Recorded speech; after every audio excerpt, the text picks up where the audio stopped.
Baiklah, di sini saya akan menjelaskan penyuluhan tentang tanaman kelapa sawit. Sebelumnya, perkenalkan, nama saya Ferdinand Nenggolan, NPM 20062111019, Prodi Agribisnis. Cara budidaya kelapa sawit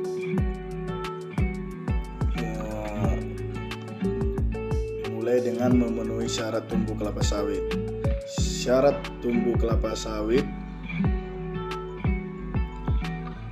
Cara budidaya kelapa sawit yang utama yaitu dengan memenuhi syarat tumbuh kelapa sawit. Dengan memenuhi syarat tumbuh kelapa sawit, maka dapat dipastikan pertumbuhan dan produksi kelapa sawit menjadi lebih optimal. Syarat tumbuh kelapa sawit yaitu lahan memiliki iklim dan jenis tanah yang sesuai, yaitu lahan budidaya kelapa sawit yang seperti berikut: memiliki pH tanah 4,0 sampai 6,5, subur, gembur, memiliki curah hujan 2.500 sampai 3.000 per tahun dan merata sepanjang tahun. Suhu 25% sampai 25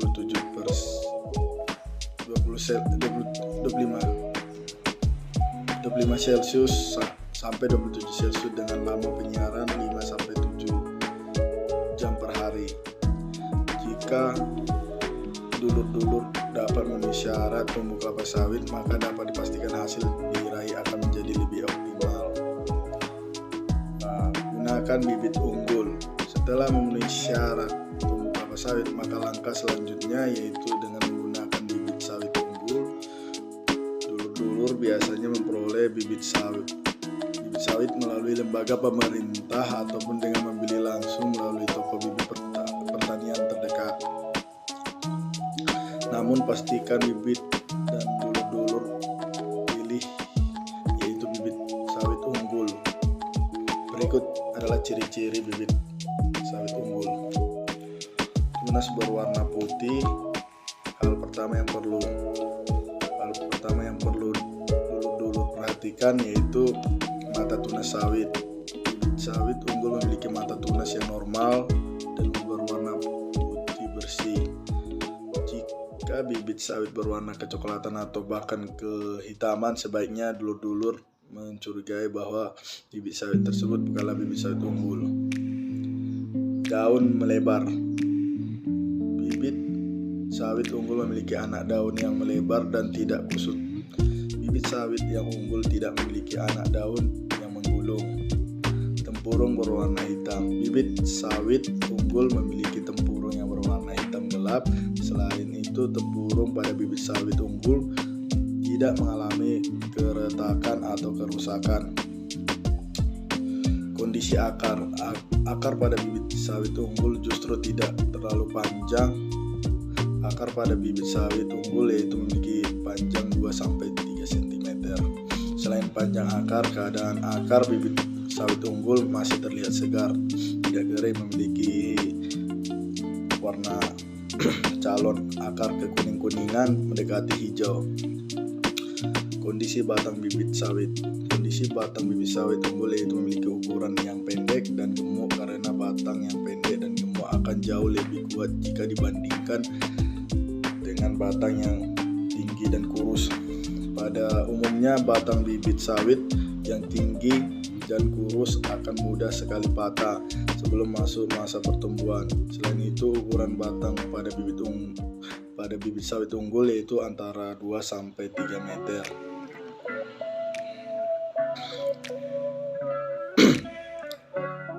Pola tanam dan jarak tanam sawit yang tepat. Pola tanam kelapa sawit perlu diperhatikan karena berkaitan dengan efektivitas penggunaan lahan. Pola tanam segitiga sama sisi merupakan tanaman yang paling efektif di areal datar, sehingga untuk areal bergelombang atau berbukit perlu dilakukan violining untuk mempertahankan jumlah populasi per hektarnya. Dengan tetap memperhatikan tingkat kesuburan tanahnya. Karena kelapa sawit ini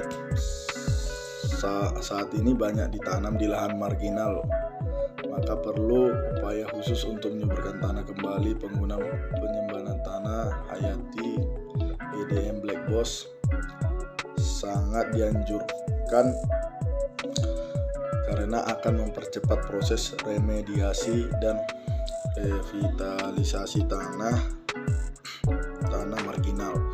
Dosis penggunaan GDM Black Boss yaitu 10 kg per hektar atau sekitar 75 gram per pokok yang diberikan pada lubang tanam.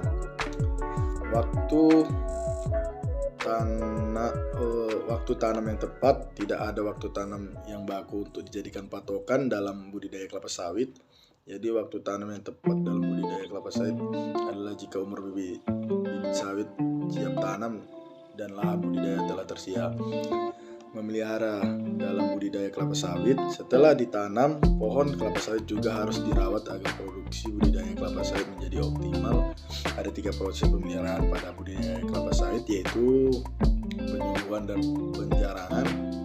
Jika terdapat bibit yang memiliki pertumbuhan tidak normal, terkena penyakit atau bahkan mati, maka bibit sawit tersebut harus disulam. Penyulaman dilakukan ketika bibit berumur 10 hingga 14 bulan. Penyiangan yaitu membersihkan gulma yang tumbuh di sekitar tanaman kelapa sawit. Gulma merupakan tanaman pengganggu yang dapat mengambil nutrisi dan makanan pokok tanaman sawit, sehingga tanaman sawit akan tumbuh tidak maksimal.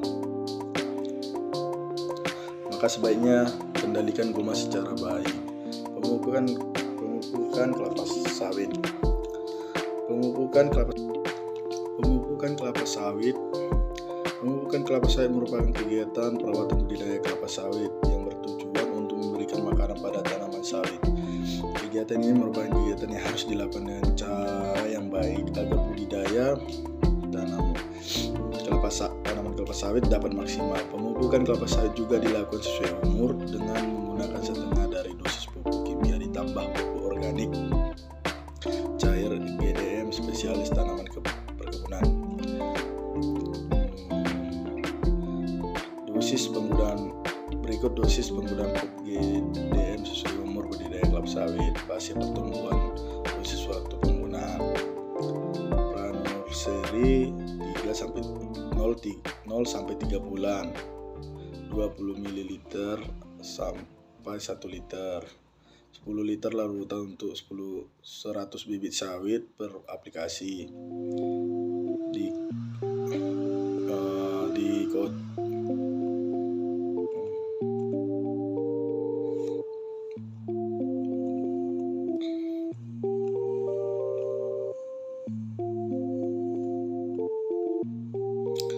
Pengendalian hama penyakit kelapa sawit. Hama dan penyakit merupakan kendala yang dihadapi oleh pelaku budidaya kelapa sawit. Serangan hama dan penyakit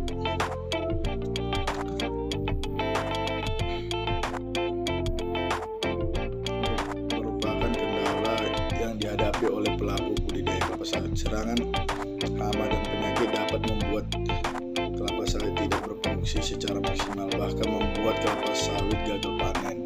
Agar hasil budidaya kelapa sawit menjadi maksimal, berburu harus segera membasmi dan mengendalikan hama penyakit. Berikut adalah hama dan penyakit yang menyerang tanaman kelapa sawit. 1. Hama ulat. Banyak sekali jenis hama ulat, namun pada umumnya hama ulat yang menyerang tanaman kelapa sawit yaitu hama ulat kantung dan ulat api. Ulat kantung dan ulat api menyerang bagian daun kelapa sawit. Serangan ulat ini dapat membuat daun berlubang hingga daun habis. Yang tersisanya tulang daun. Tentu saja hal ini dapat menurunkan produktivitas budidaya kelapa sawit hingga 60%. Jika jumlah ulat ini mencapai 5 hingga 10 per pelepah, maka sudah harus dikendalikan karena sudah memasuki populasi yang kritis. Hama kumbang. Pada umumnya hama kumbang ini menyerang tanaman kelapa sawit yaitu Oritex terus kumbang ini menjadi hama kelapa saat fase larva. Hama tikus menyerang budidaya kelapa sawit, yaitu tikus pohon atau Rattus thiomanicus. Tikus akan membuat lubang pada buah yang telah masak.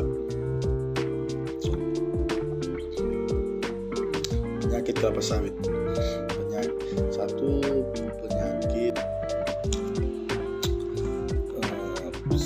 Penyakit akar atau blastisiasi disebabkan oleh cendawan atau jamur.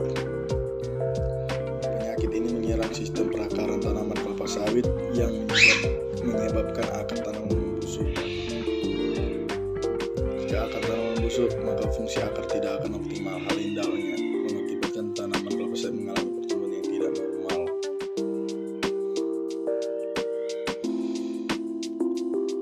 Penyakit busuk pangkal batang. Penyakit busuk pangkal batang atau Ganoderma disebabkan oleh jamur Ganoderma amplanatum, Ganoderma decidum, dan Ganoderma. Penyakit ini menyerang pangkal batang tanaman kelapa sawit yang dapat membuat membusuk dan rusak. Penyakit busuk batang dapat menular ke tanaman lain jika akarnya bersentuhan dengan tanaman yang terinfeksi.